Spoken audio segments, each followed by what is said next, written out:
Hey everybody, it's Matt from Junior Horror Movies, and welcome to day 28 of my 31 Days of Horror. Today I'm bringing you a little independent film from 2003.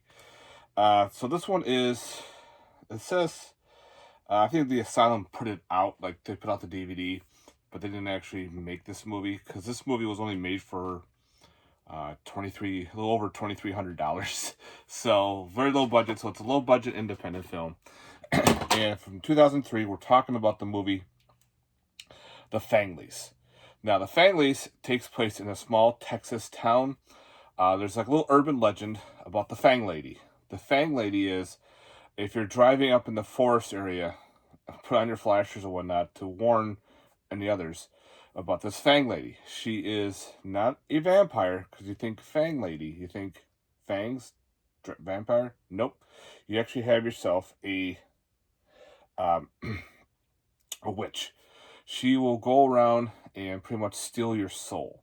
And what it does is, after she steals your soul, her son, who happens to be a mentally challenged redneck guy that lives out in the middle of the woods, he will come to pick up your lifeless body and pretty much cook it up and eat you. And they pretty much are cannibals. So they have a cannibal family with this witch all in cahoots. And it's been pretty much been happening for several years. It always takes place near Halloween, and the sheriff is very aware of it. He knows they supposedly killed the Fang Lady back when they were teens, but she keeps coming back. Him and another older gentleman who probably owns a farm nearby, they're very aware of what's going on.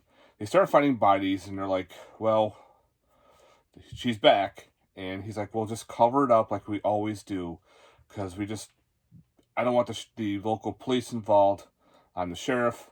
Just cover it up like we always do, and just go from like missing children, and that's it. So now we have a bunch of friends getting together. They want to go out drinking and whatnot, so they go to a local cemetery. And they want to drink, have sex and all that kind of stuff. And so, of course, they all spread apart. One guy, of course, says he'd seen the Fang Lady, but he's lying. He's just trying to get into his girl's pants. So, of course, the Fang Lady does show up, and so does the mentally challenged son, to attack the group of kids.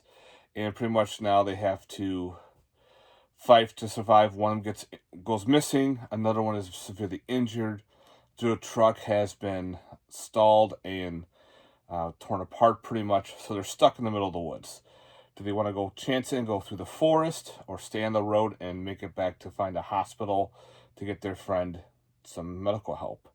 Well, of course, again, it's a fight for survival, and they have to fight the crazy Fangly family.